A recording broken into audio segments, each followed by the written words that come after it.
having an amazing day and Happy New Year! This is my first video for this year 2025 and today, i-visit natin ang aking client na galing sa ibang bansa. Kumuha sila ng property dito sa Solana, Zaragoza Subdivision which is located sa Barangay Sapalibotad, Angeles City, Pampanga at naparenovate na rin nila yung kanilang place. So today, gusto kong i-share sa inyo kung ano nga bang itsura ng renovated place ng isa sa mga model units nila. So tara, samahan niyo ako. Hi guys! So, nandito na tayo sa Solana Zaragoza Subdivision at ito yung harapan, yung frontage ng renovated na place. So, mapapansin nyo na nakabakod na siya and mention ko lang din, may pa-ilaw effect siya dito. For sure, nakakadagdag ng beauty dito sa bahay. And yung kanyang bakod, parang nasa 5 feet lang. May certain na height lang na allowed dito sa Solana Zaragoza Subdivision. Move tayo dito. Meron silang pedestrian gate. And meron din silang gate for cars. So, tara, pasokin natin. Bago natin i-check yung loob, check muna natin itong sa labas. So, nandito sa labas, kapag ito turn over, meron na siyang covered na carport. Naka-paved na siya. So, kasya yung sedan, kasya pa yung SUV. Tapos, tignan nyo, meron siyang space pa pala dito sa gilid. I think mga nasa 1 meter din yung space niya. Tapos dun sa gilid na extension, 1.5 meters. So sa kanila, in-extend talaga nila. So na-maximize nila yung space dito. And then, move tayo dito sa part na to. So yung kanilang mga grills, yan, nagpa-install din sila ng grills kasi kapag ito-turn over yung property natin, ano siya, sliding window lang with screen. Tapos dito, isa din do sa mga pina-improve nila, nagpa-cement sila dito from this side going there. Siguro may plan sila na palagyan to ng mga plants. Nagpalagay din sila ng mga pailaw dito. So paggabi, pag binuksan yung ilaw, maganda yung kanyang itsura.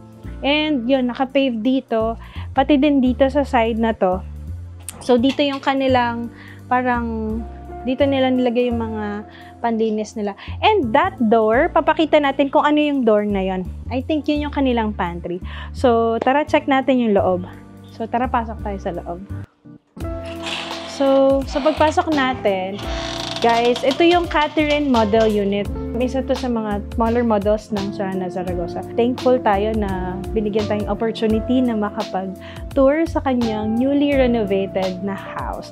So, bigyan ko lang kayo ng background. So, si ma'am working siya abroad and dream niya talaga magkaroon ng sarili niyang place.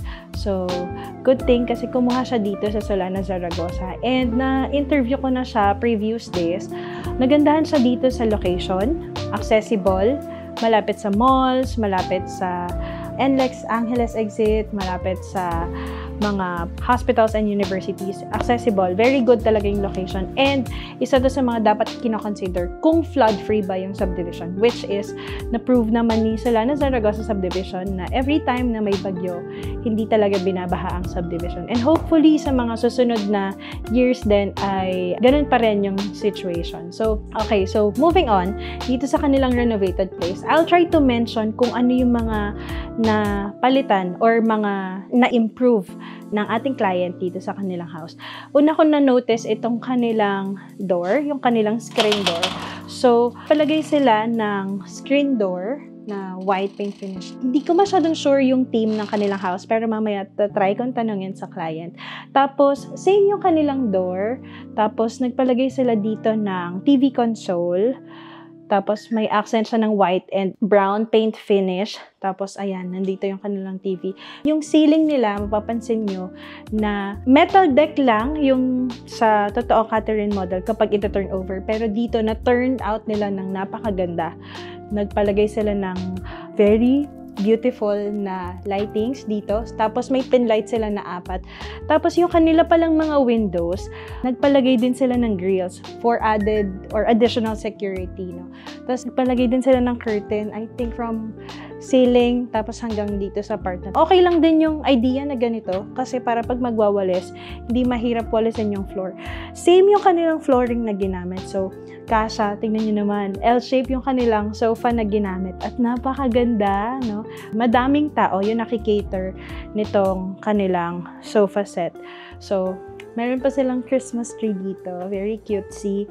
Tapos, Napansin ko din pala yung wall paint, I think, na-mention ni client na yung turnover unit, ang paint na kanilang ginamit is flat lang siya na white. So, in-improve niya, ginawa niya, pinag-glossy niya, tapos medyo white-gray, yung parang close to white, and medyo gray na rin na color para mag-akma yung walling sa theme ng kanyang house. Tapos na tayo dito sa living area. Punta tayo dito sa dining area. So, meron sila ditong 6-seaters dining set. Tapos meron silang pendant lights na ang cute ng kanilang design na napili. Sa part na to, gumamit sila ng blinds, hindi yung mga curtains, no, na blackout curtain, which is a good idea din para maliwanag. Nagpa-install din sila ng air conditioning unit. Hindi ko sure kung, I think 2 horsepower to, na nakikater niya yung living area, dining area, and as well yung kitchen. And also, mapapansin nyo na lumawak siya kasi minaximize ni client yung space dito sa likod. Pina-renovate niya, nandito na yung kanilang kitchen area. Tapos, meron lang silang dito na parang door, sliding. Kung gusto mo naka-close yung kitchen mo para hindi nakikita, yan, pwede. Or kapag daw nagluluto sila, ganyan, ng, for example, tuyo na medyo maamoy, para hindi kakalat mabilis yung amoy or hindi kakalat masyado. So, nagpalagay lang sila ng harang. Ang galing na idea, no? Hindi ko alam kung nagpa-interior si ma'am, pero ang ganda ng concept. Tapos, dito na naman tayo sa favorite spot ng lahat ng mga nagluluto, yung ating kitchen area. Ito pala yung kanilang back door or access door. So, isa din to sa bago. Nagpa-install sila ng doorknob, deadbolt lock, and lever type door handle. Tapos, ano din, steel door yung kanilang ginamit. Tapos, yung mga windows nila, yun nga, may grills. So, dito sa kanilang kitchen, may French door sila dito na refrigerator. Tapos, nagpalagay lang sila ng mga modular cabinets. So, change din nila yung kanilang kitchen. Ito, I think, synthetic kwarto. Tapos, nagpa-install sila ng mga base cabinets. Tapos, dito, mga more base cabinet. Tapos, nagpa-install din sila ng built-in oven nila. And built-in din na range hood. And may exhaust din. So, tapos, aside from that, ano din, isa din sa mga ni-renovate nila. Nagpa-install sila ng 6 na electrical outlets. 2 doon, and 2 dito, and 2 doon dito. Alam nyo ba, kapag tinurn over to, very simple lang. And isa din to sa mga advantages of owning a property dito sa Solana, Zaragoza. Kasi meron kang freedom to choose kung anong theme yung gusto mo, kung anong klaseng parang ganito, kitchen yung ginawa nila. So, dito, ito, napansin ko na modern na rin yung kanilang sink. Move lang tayo ng konti. L-shape siya. Kung hindi ako nagkakamali, yung Catherine model, ano siya, kapag ito turn over, hindi siya ganito kalaki na kitchen. So, isa to sa mga ni-renovate nila. Nagpalagay din sila ng mga light dito, which is very nice idea, no? Nakakadagdag ng beauty sa kitchen nila. Moving on, dito sa part na to. So, this is their main switch breaker. Hindi ko sure kung nilipat nila ito or ito yung original. So, dito yung kanilang pantry. Meron pa silang another door dito na pina-install. Okay. So, ito yata yung original na door ng Catherine model. Ito yung original na access door. So, nagpalagay lang sila dito ng screen. So, tapos na tayo sa kitchen. Check naman natin yung kanilang toilet and bathroom. So, dito sa side na to, yung kanilang toilet and bathroom. Pasokin natin. So, dito sa toilet and bath, yan. Nakita nyo ba yun? So, pagpasok, ang daming changes dito sa toilet and bathroom na nakaka-amaze lang din. So, mention ko lang na yung kanilang pina-renovate, yung floor tiles, pinalitan nila, yung wall tiles. Kasi pag tinurn over yung unit, yung wall tiles is parang halfway lang siya. Pero ito, ginawa nila client, from floor to ceiling naka-tiles. And ibang accent naman dito, medyo grayish dito sa part na to. Tapos, nagpa-change din sila ng itsura ng drain dito sa shower area and dito din sa toilet area. Tapos, ang cute ng kanilang water closet, no? Ano siya? High-tech na siya. So, nagpa-install din sila dito ng glass enclosure. So, yung kanilang contact na contractor, sila na rin yung nag-install nito. Pero itong mga fixture, sila na yung bumili. So, yan. Change din nila yung kanilang shower and yung kanilang faucet. Tapos, nagpalagay sila dito ng wall niche. And nagpalagay din sila ng electrical outlet para dun sa kanilang water heater. Tapos, ito, di-remote pa yung kanilang toilet. O, diba? Ang social. Tapos, ang shala, sabi nga ng client ko na isa. Tapos, ayan, sensor siya. So, pag may dumadaan, kusa na lang siyang bumubukas. Tapos, dito sa part na to, sa likod ng door, nagpalagay sila ng mirror on the wall. So, may pa-ilaw effect yung kanilang mirror. Pwedeng. Tapos, nagpa-install din sila ng 2 electrical outlets dito. Tapos, may cute lang na lavatory. Yan. So, very functional. At ang ganda. Sobrang ganda ng toilet and bathroom niya. Okay, so tapos na tayo dito sa ground floor. Move na tayo sa kanilang second floor. So, dito sa kanilang staircase, napansin ko kaagad na change nila yung color para mag-akma dun sa theme ng house. So, white paint finish, pinatungan. I think pinatungan nila yung color. Kasi medyo light to na close to brown color, kung di ako nagkakamali, or medyo yellow. Tapos yung kanilang stair step, glossy na rin siya, and color gray yung paint na finish. So, isa din yan sa mga pinatrabaho sa contractor. So buo white. And akit na tayo sa taas. So, going up, ang ganda talaga ng itsura. Tapos, bago pala ako umakyat, napansin ko may chandelier sila dito na nakakadagdag ng light pa dito sa staircase. So, aside from natural lighting dito, meron pa silang added pa na light dito. Kapag ito turn over, meron lang ditong outlet. Tapos, nasa sa inyo kung gusto nyo palagyan ng parang ganito. And kung di ako nagkakamali, yung ceiling is plain lang to na parang hardiflex or plywood. Pero ito, nagpa-install sila ng added pa na ceiling para mas maging beautiful yung kanilang walkway. Meron tayong 4 pin lights dito sa walkway. Ewan ko na lang kung madapa pa yung lalakad dito, no? So, aside from doon, meron din sa mga cove lights. So, yun yung isa sa mga reason bakit yung design ng ceiling is meron siyang nakatago na lights dun sa loob. Tapos, yung kanilang floor, change din nila. So, kapag turn over yung unit ng Solana, is naka-vinyl tiles. Pero ito, naka-tiles siya. So, move on na tayo sa second toilet and bathroom, which is on this side. Check natin kung anong difference nila sa baba. So, dito, ayan. So, mas malawak yung toilet and bathroom dito. And na-turn out nila ng napaka-elegant ng itsura. No? So, pagpasok, nandito yung lavatory. Ang cutesy lang nito. Yung, di ba ganito na yung mga bago? Mga modern style ngayon. Yung parang may sarili siyang basin. Tapos, yan, yung patubig. Tapos, mamaya tumalsik sa atin. Pero ang ganda lang nito. Tapos, may pailaw din. Yan. Yan. Tapos, may drawer pa dito. And ano din ha, high-tech din yung kanilang toilet and bathroom. Tingnan nyo. Ito, glass enclosure, meron din. Tapos, change din nila yung fix. May wall niche din silang pin-repair dito sa gilid. Tapos, nagpa-add din sila ng electrical outlet for water heater. And, nandito yung ating air vent. So, hindi nila change yung window sa part na yan. Wall tile cladding, yung entire wall. From floor to ceiling. And yung kanilang flooring din, change nila. Good yung concept na almost same color, pero ito medyo hindi siya glossy. Tapos ito glossy, para easy linisin. Tapos itong floor naman na to is hindi madulas. Pa-install din sila dito ng electrical outlet para sa mga kind ng ganitong water closet na yun nga, di-sensor siya. Tapos meron siyang ano dito guys, meron siyang remote control.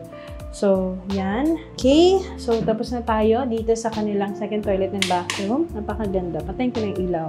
Tapos, dito naman sa first bedroom. So, itong model na napili nila, lahat ng bedrooms nasa second floor. And check natin yung kanilang first bedroom dito. So, dito, ito yung kanilang first bedroom. So, yan. Tinurn out nila ng parang entertainment area. Ang galing, no? Ng style. Tapos, meron silang pailaw dito. And nagpa-install sila ng television dito. Good idea kasi nga, kung halimbawa magkakaroon kayo ng bonding ng family mo, so sila, tinurn out nila ng ganito. Tapos, Nagre-recline din pala yung mga chairs dito. Ayan. So, parang relax lang, ganyan. Tapos, naka-blackout curtains din. Ayan. Tapos, may mga cabinets dito, shelves ng mga labubu. At yun, ang ganda ng itsura lang din. So, yung kanilang ceiling, nagpa-change din sila, no? Nagpa-add sila ng more ceiling pa. And I think meron itong cove light. Di lang natin siya makita ngayon kasi di remote control yung mga cove lights nila. Check natin yung bedroom 2 kung saan yung master bedroom. So, ito yung kanilang master bedroom. Okay, so dito sa master bedroom, napansin ko lang yung itong bedroom na to, yung master bedroom, gray yung kanyang parang theme, tapos sa kabila brown. So, kasha yung, I think this is double size na bed frame. Wala lang gamit pa, no? Kasi nga, bagong lipat sila. Tapos, ito, yung overlooking yung ating frontage ng bahay. Very secure. Tapos, very nice yung concept. Tapos, dito pala, nagpalagay din sila ng air conditioning unit and nagpa-add din sila ng ceiling para merong 1, 2, 3, 4, 5 na pin light and palagay sila ng modern na lights na rin. Tapos, ang major change dito sa second floor, yung kanilang tiles sa flooring, yung ceiling, and yung walls nila, pinapaint nila. So, pinapaint nila ng glossy. So, yun yung ating full house tour ng renovated place. Yun guys, so kasama na natin ang ating client na si Miss Chen. Medyo shy type si ma'am, pero ma'am, thank you very much kasi napaunlakan mo kami ulit na mag-house tour po sa bago nyong magandang renovated na house. So, yun ma'am, quick question lang bago tayo mag-end sa ating house tour. Ma'am, what inspired you? Well, pang beauty contest din. What inspired you to renovate yung house mo? Kasi nung binili ko siya, 'di ba, fully finished. So, sabi ko, if hindi man ako bibili ng lupa tapos pagagawan ko ng bahay, at least may touch ng personality ko, may touch ng preference ko, ganun. So, yun yung nag-inspire sa akin. Yun. So, yung itsura ng house ni ma'am, more on madaming gray, tapos medyo aesthetic white and gray, kasi favorite pala ni ma'am yung gray color. Tapos, yun, medyo may pagka-brown din siya. Ma'am, nagpa-interior design ka ba? Or personal touch mo yan?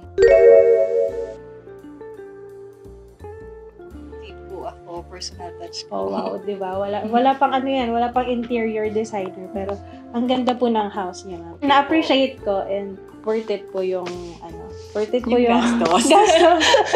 Yun na.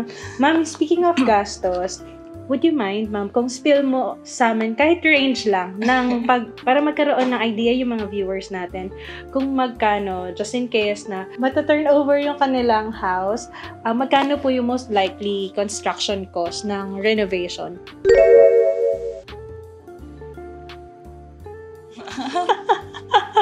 Actually, kasi parang lahat na touch namin ang hindi lang yung tiles. Worth it naman po. Ayun. So, around, siguro mag-prepare ng mga 1 million plus. 1 million plus. Wala pa yung doon, guys. Wala pa yung mga sofa, mga fixtures, lang yun. Construction cost. Kung gusto nyo pa-change yung ceiling or yung walls natin, pa-change ng color, and yung flooring din nila. Napansin ko sa second floor, nag-change sila ng flooring. So, yun. And sabi naman ni ma'am, worth it naman. So, di ba ma'am, nung nag-house hunting ka, for sure madami ka mga subdivision na kina-consider. What makes this subdivision, itong Solanan Zaragoza subdivision, stand out sa'yo? Yung pinaka gusto ko talaga dito yung location. Sobrang accessible sa lahat. Like yung exit, kasi from Manila ako eh. Actually, yung consideration ko talaga yung exit, yung toll exit, kasi from Manila kami, yung ate ko from South, sila mama from Quezon City. So, lang siya, very accessible kasi 10 minutes away lang sa toll. Plus 10 minutes away sa Marquee Mall. And ang lapit lang rin namin sa SM Clark. So, lahat ng kailangan mo talaga is just around you. Ganun. Tapos si ma'am kasi working siya abroad. So, pag may gusto niyang, for example, bababa na lang siya sa Clark, malapit lang siya sa house niya dito. Pwede siya mag-grab din po na ma'am kung walang mag-pick up, for example, sa kanya. Tapos ma'am, na-try mo na rin yung amenities dito sa location. Hindi pa. Parang ginagawa pa lang nila yung pool. Opo. Yun. So, right now, meron po tayong pool, pero I think para sa mga phase 1 homeowners po yun. Pero ngayon... Ina-allow ata nila. Opo, may mga may staff. Opo. Nag-aalaw din sila. So, pero yung sa kanila, freshly nagawa. Siguro, hoping ma'am, pagbalik mo Yes.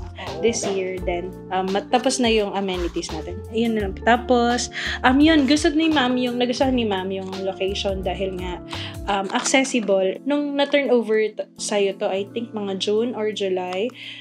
Tapos may mga nakalipas na rin na bagyo na dumaan. Kumusta ma'am yung house mo? Saka yung nung nabalitaan mo subdivision, kung totoo ba na flood-free yung subdivision or... Actually, nung tinurn over to, pinagawa na namin siya kagad. So, ang reference lang talaga namin yung contractor. So, lagi ko siyang tinatanong, kumusta kuya? Clear ba yung roof natin? Clear ba yung area, yung street? Sabi niya, okay po ma'am, maganda po yung pagkakagawa ng roof. Wala pong baha. Hindi naman tayo binaha dito. Ganon. Yun, good thing din kasi nakakuha sila ma'am ng mabait at saka maayos na contractor. So, yun. Kung gusto niyo po, PM niyo lang ako. And yun ma'am, do you think ma'am, itong property mo has a good potential sa mga future years? Yung nilook forward ko yung metro station. Oh, yung diba, meron daw silang proposed na metro station dito. Opo, so alam ko yung mga properties nga sa Manila na malapit sa station, ang laki ng appraisal ng value. Okay. So talagang although etong bahay na to, I don't think bibenta ko siya or parang gusto ko talaga dito tumira kasi gusto ko talaga yung location. Oo, yun. So, saka yung community, sobrang tahimik. Although, onti pa lang kami, pero nakikita ko yung mga gawa doon, na, yung full na, ang tahimik ng community. Wala masyadong marites dito, guys. So, yun, kayo lang din. Tapos, yun ma'am, no, walang masyadong, hindi crowded yung feeling. Yung streets, maluwag. Tapos, ma'am, paggabi, may ilaw. May ilaw. May ilaw naman. So, ma'am, how about yung mga security guards? Pag may mga bisita kang pumapasok, gano'n. Nagkaka-problem ba tayo? May sticker kasi sila ate. Okay. So, kasi yung isa kong client, kapag may visitor, inaano niya, kailangan niyang i-inform yung guard or else hindi sila makakapasok. Hindi. May sticker kasi sila ate. So, yung wala pa akong visitor na hindi family eh. Oo, ayun. So, di pa na-experience ni ma'am, pero hopefully, yung kanilang security dito ay okay. Opo. Ma'am, meron ka bang advice or tips sa mga future home buyers, especially sa mga buyers na gustong mag-invest or mag-acquire ng property dito sa Angeles City, Pampanga?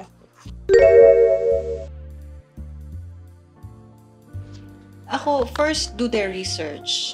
Dapat aralin nila kung ano talaga yung gusto nila. Kung ano yung either titirhan ba nila or investment lang. And then, if nakapili na sila ng location, kailangan talaga nilang mag-feasibility studies or kailangan talaga nilang aralin yung location, especially yung location, kung ano yung malapit ba sila sa school, malapit ba sila sa hospital, kasi yun yung mga necessities eh. And then, yung flood, kailangan talaga nilang malaman. I-check nila. Hindi lang basta dahil sinabi. Gusto ko na siya or nagustuhan mo yung bahay. Gano'n. At saka basta sinabi na, basta flood-free yan. Gano'n. Kasi usually, ma'am, yung mga ibang agents, though hindi ko naman nila lahat. Ganon, flood-free. Tapos kapag dumating na yung sinerch ko rin talaga eh. Sinerch ko kung ano yung malapit na, kung may malapit na ilog, may malapit na creek, may talagang malapit inaral na mo, ma'am. Oo, tinignan ko siya.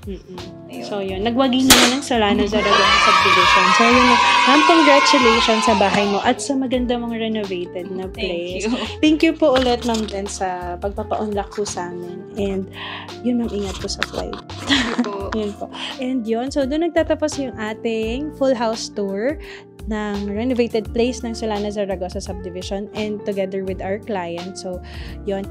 And if you are looking for a property dito sa Solana Zaragoza Subdivision, naghahanap ka ng someone na mag-a-assist sa'yo, please feel free to message me sa aking social media accounts na nakikita nyo dito sa screen, or you can also call or message me sa mga phone numbers na nandito din po sa screen. Once again, maraming salamat po sa panonood. Have a nice day, everyone!